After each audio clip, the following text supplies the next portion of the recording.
Although the 1800s had seen most of Latin America gain independence, the area continued to struggle. Sadly, life for most of its people did not improve. Poverty continued, as did civil wars. The wealthy continued to rule over the poor, and local dictators known as caudillos became the law of the land. With these troubles brewing for decades, it's not difficult to see why the United States was able to step in and use their influence to gain power. Known to the world as Yankee imperialism, America's military and economic influence crept further into the Western Hemisphere. First, as Latin America broke their old ties to places like Spain, the United States stepped in to fill the void. No longer receiving as many goods from Europe, Latin America's dependency on the United States increased. With this, the U.S. was able to set prices and control trade. Not content with merely trade, the U.S. set its sights on more. With this, we come to the presidency of Teddy Roosevelt. Known for his desire to elevate the U.S. to a world power, Roosevelt was bent on lessening Europe's influence in the Western Hemisphere. Making this desire formal, he issued the 1904 Roosevelt Corollary, as an addendum of sorts to the famous 1823 Monroe Doctrine, in which the U.S. basically proclaimed the Americas were no longer open to European colonization. The Roosevelt Corollary took this a bit further. In true Roosevelt form, it aggressively declared that the U.S. held the right to intervene if Europe threatened to seize or control any republic in the Americas.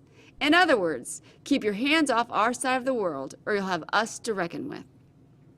Although the Roosevelt Corollary may have looked like it was protecting Latin America, history has not judged its intentions so altruistically.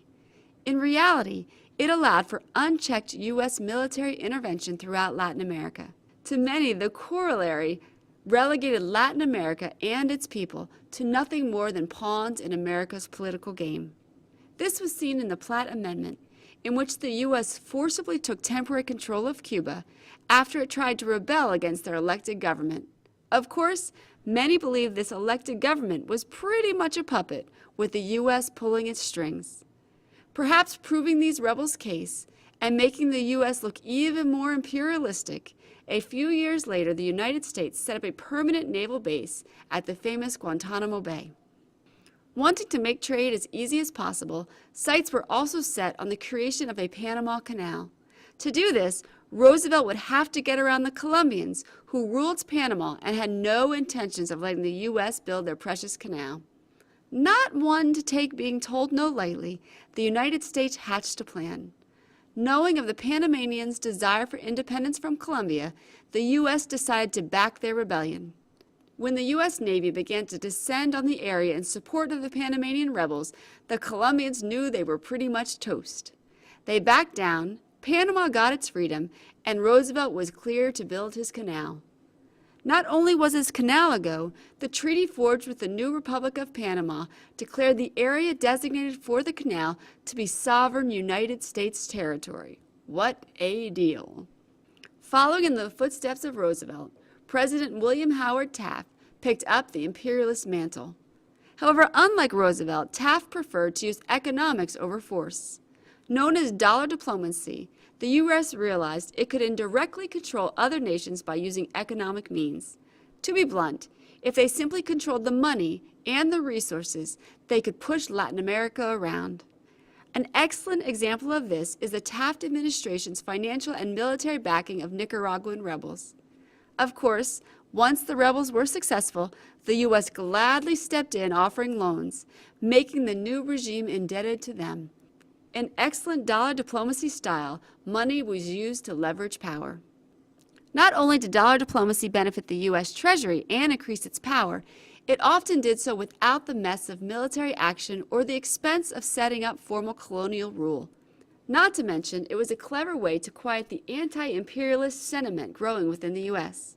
In short, dollar diplomacy, like the Roosevelt Corollary, made it possible for the United States to have its cake and eat it too. Although much of Latin America had gained its freedom from Europe, the region still found itself crippled by poverty and civil war.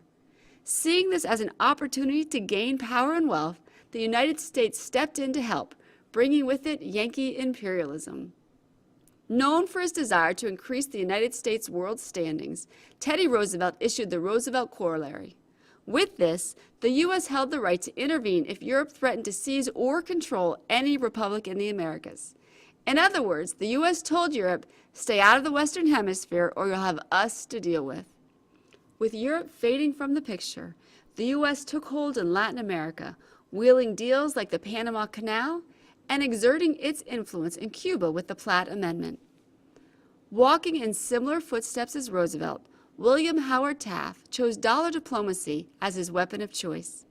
Hence, America indirectly controlled other nations by using economic means. In doing this, the United States was often able to leverage its power without having to pay for a war or set up a costly colonial government. Without a doubt, the almighty dollar came in handy when it came to Yankee imperialism and pushing Latin America around.